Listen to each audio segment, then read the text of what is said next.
India fans ಅಂತೂ ಇವತ್ತು ಸಿಕ್ಕಾಪಟ್ಟೆ ಹರ್ಟ್ ಆಗಿರ್ತಾರೆ. ಒಂದು ಕಡೆ ಅಭಿಷೇಕ್ ಶರ್ಮಾ, ಇನ್ನೊಂದು ಕಡೆ ಶುಭ್ಮನ್ ಗಿಲ್.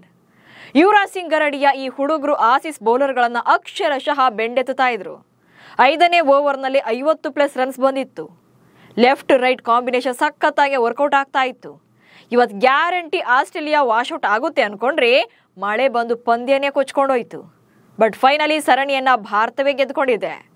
5ನೇ ಪಂದ್ಯದಲ್ಲಿ ಅಭಿಷೇಕ್ ಮತ್ತು ಶುಭ್ಮನ್ ಗಿಲ್ ಪವರ್ ಶೋ ಹೇಗೆ ಸ್ಟಾರ್ಟ್ ಆಗಿತ್ತು? ಮ್ಯಾಚ್ ಕ್ಯಾನ್ಸಲ್ ಆದ್ರೂ ಕೂಡ ಅಭಿಷೇಕ್ ಬರೆದ ವಿಶ್ವ ದಾಖಲೆ ಏನು? ಗಿಲ್ ಕಂಬ್ಯಾಕ್ ಮಾಡಿದ್ರ? ಈ ಬಗೆಗಿನ ಒಂದಷ್ಟು ಮಾಹಿತಿಯನ್ನ ಈ ವಿಡಿಯೋದಲ್ಲಿ ನೀಡ್ತೇನೆ. ನಾನು ಶಾಂತ. ನೀವು ಸುದ್ದಿಯಾನದ ಸಬ್ಸ್ಕ್ರೈಬರ್ ಆಗೋದಿಕ್ಕೆ ಮರಿಬೇಡಿ. 5 ಪಂದ್ಯಗಳ T20 ಸರಣಿಯ ಕೊನೆ ಪಂದ್ಯವನ್ನ ಗೆದ್ದು ಸರಣಿ ಕೈವಶ ಮಾಡಿಕೊಳ್ಳಬೇಕು ಅನ್ನುವಂತ ಮೈಂಡ್ ಸೆಟ್ ನಲ್ಲೇ ಭಾರತ ಕಣಕ್ಕಿಳಿದಿತ್ತು. ಹಾಗೆ ಈ ಪಂದ್ಯಕ್ಕೆ ಬಿಗ್ ಚೇಂಜಸ್ ಅಂತ ಏನು ಇಲ್ಲದೆ ಇದ್ರೂ ಕೂಡ ಒಂದು ಬದಲಾವಣೆಯನ್ನ ಮಾಡಿಕೊಳ್ಳಲಾಗಿತ್ತು. ಕಳೆದ 4 ಪಂದ್ಯಗಳಲ್ಲಿ ಕಣಕ್ಕಿಳಿದಿದ್ದಂತ ಎಡಗೈ ದಾಂಡಿಗ ತಿಲಕ್ ವರ್ಮಾ ಅವರನ್ನ ತಂಡದಿಂದ ಕೈಬಿಡಲಾಗಿತ್ತು. ಹಾಗೆ ಅವರ ಬದಲಿಗೆ ರಿಂಕು ಸಿಂಗ್ಗೆ ಪ್ಲೇಯಿಂಗ್ 11 ನಲ್ಲಿ ಚಾನ್ಸ್ ಅನ್ನ ನೀಡಲಾಗಿತ್ತು. ಇನ್ನು Australia captain Mitchell Marsh toss ಅನ್ನ ಗೆಲ್ತಾರೆ. ಹಾಗೆ ಫೀಲ್ಡಿಂಗ್ ಅನ್ನ ಆಯ್ಕೆ ಮಾಡಿಕೊಳ್ತಾರೆ. ಹೀಗಾಗಿ ಭಾರತ ಬ್ಯಾಟಿಂಗ್ಗೆ ಬರಬೇಕಾಯಿತು.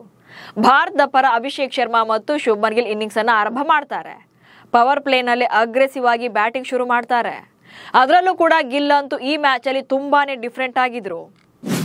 ಅಭಿಷೇಕ್ 2 ಕ್ಯಾಚ್ ಡ್ರಾಪ್, ಆಮೇಲೆ ಬೌಲರ್ಸ್ ಶೇಕ್. ತವರಿನಲ್ಲಿ ಬ್ಯಾಕ್ ಟು ಬ್ಯಾಕ್ 2 ಪಂದ್ಯಗಳನ್ನ ಸೋತಿದ್ದಂತ ಆಸ್ಟ್ರೇಲಿಯಾ ಪಾಲಿಗೆ ಕೊನೆ ಪಂದ್ಯ ಡೂ ಆರ್ ಡೈ ಆಗಿತ್ತು. ಯಾಕಂದ್ರೆ ಈ ಪಂದ್ಯವನ್ನ ಗೆದ್ರೆ ಮಾತ್ರವೇ ಸರಣಿ ಸಮಬಲ ಆಗ್ತಾ ಇತ್ತು. ಇಲ್ಲದೆ ಇದ್ರೆ ತವರಿನಲ್ಲೇ ಸರಣಿ ಸೋಲಿನ ಮುಖಭಂಗ ಆಗ್ತಾ ಇತ್ತು. ಹೀಗಾಗಿ ಮಸ್ಟ್ ವಿನ್ ಟಾರ್ಗೆಟ್ ನಲ್ಲೇ ಕಣಕ್ಕಿಳಿದಿದ್ರು. ಟಾಸ್ ಗೆದ್ದು ಬೌಲಿಂಗ್ ಅನ್ನ ಚೂಸ್ ಮಾಡಿಕೊಳ್ತಾರೆ. ಆದ್ರೆ ಭಾರತದ ಓಪನಿಂಗ್ ಬ್ಯಾಟರ್ಗಳ ಅಬ್ಬರ ನೋಡಿ ಅಕ್ಷರಶಃ ತಂಡ ಹೊಡೆದಿದ್ರು. ಆಕ್ಚುಲಿ ಬ್ಯಾಟಿಂಗ್ ಶುರು ಮಾಡಿದಂತ ಭಾರತಕ್ಕೆ ಫಸ್ಟ್ ಓವರ್ ನಲ್ಲಿ ಅಭಿಷೇಕ್ ವಿಕೆಟ್ ಕಳ್ಕೊಳ್ಳುವಂತ ಆಘಾತ ಎದುರಾಗಿತ್ತು. ಆದ್ರೆ ಅಭಿಷೇಕ್ ಶರ್ಮಾ ಹೊಡೆದ ಬಾಲ್ ನ ಮೊದಲು ಗ್ಲೆನ್ ಮ್ಯಾಕ್ಸ್ವೆಲ್ ಡ್ರಾಪ್ ಮಾಡ್ತಾರೆ. ಅಂಡ್ 4ನೇ ಓವರ್ ನಲ್ಲಿ ಸೆಕೆಂಡ್ ಕ್ಯಾಚ್ ಡ್ರಾಪ್ ಆಗುತ್ತೆ. ಈ ಸಲ ಡೆನ್ ದ್ವಾರ್ಶನ್ ಅವರು ಡ್ರಾಪ್ ಮಾಡ್ತಾರೆ.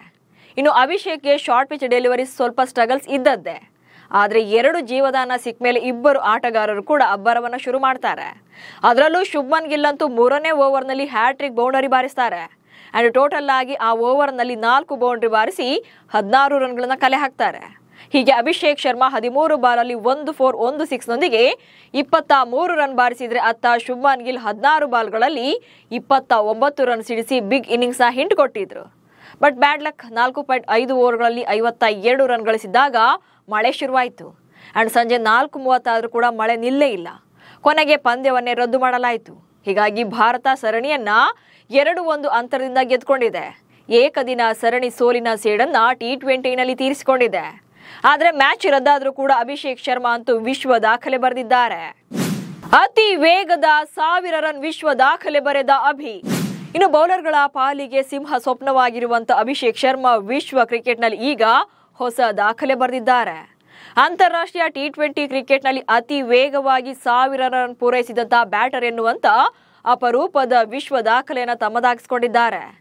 ಬಾಲ್ಗಳ ಆಧಾರದಲ್ಲಿ ಅತಿ ವೇಗವಾಗಿ ಅಂದ್ರೆ 528 ಎಸೆತಗಳಲ್ಲಿ 1000 ರನ್ ಪೂರೈಸಿದ ದಾಖಲೆ ಇದೀಗ ಅಭಿಷೇಕ್ ಶರ್ಮಾ ಪಾಲಾಗಿದೆ. ಅದು ಕೂಡ 189+ ಸ್ಟ್ರೈಕ್ ರೇಟ್ ನಲ್ಲಿ ಬ್ಯಾಟ್ ಬೀಸಿದ್ದಾರೆ. ಈ ಲಿಸ್ಟ್ ನಲ್ಲಿ ಟಿಮ್ ಡೇವಿಡ್ ಸೆಕೆಂಡ್ ಪ್ಲೇಸ್ ನಲ್ಲಿದ್ದು 175 ಸ್ಟ್ರೈಕ್ ರೇಟ್ ನಲ್ಲಿ 569 ಬಾಲ್ಗಳಲ್ಲಿ 1000 ರನ್ಗಳನ್ನ ಕಂಪ್ಲೀಟ್ ಮಾಡಿದ್ದಾರೆ. ಮತ್ತೊಂದು ಕಡೆ ಸೂರ್ಯಕುಮಾರ್ ಯಾದವ್ ಈ ಲಿಸ್ಟ್ ನಲ್ಲಿ ನಂಬರ್ 3 ಪ್ಲೇಸ್ ನಲ್ಲಿದ್ದಾರೆ. ಸದ್ಯ 5 ಪಂದ್ಯಗಳ T20 ಸರಣಿಯಲ್ಲಿ ಮೊದಲ ಹಾಗೆ ಕೊನೆಯ 2 ಪಂದ್ಯಗಳು ಮಳೆಯಿಂದಾಗಿ ವಾಶೌಟ್ ಆಗಿವೆ. ಹೀಗಿದ್ರೂ ಕೂಡ 2 ಪಂದ್ಯಗಳನ್ನ ಗೆದ್ದಿರುವಂತಹ ಭಾರತ ಸರಣಿ ಕೈವಶ ಮಾಡಿಕೊಂಡಿದೆ.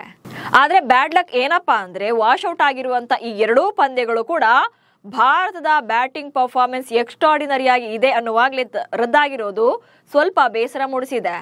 ಅದರಲ್ಲೂ 5ನೇ ಪಂದ್ಯ ಅಂತೂ ತುಂಬಾನೇ ಬೇಜಾರಾಗಿದೆ. ಬಹುಶಃ ಪಂದ್ಯ ಮಳೆ ಬರದೆ ಕಂಪ್ಲೀಟ್ ಆಗಿದ್ದಿದ್ರೆ ಭಾರತವೇ ಗೆಲ್ತಾ ಇತ್ತು ಅನ್ನೋದ್ರಲ್ಲಿ ಡೌಟೇ ಇಲ್ಲ. ನಿಮಗೂ ಕೂಡ ಇವತ್ತಿನ ಪಂದ್ಯ ನಡಿಬೇಕಿತ್ತು ಅನ್ಸಿದ್ರೆ ಕಮೆಂಟ್ಸ್ ಮೂಲಕ ತಿಳಿಸಿ. ಹಾಗೆ ಸುದ್ದಿಯನ್ನು ಫಾಲೋ ಮಾಡಿ. ನಮಸ್ಕಾರ.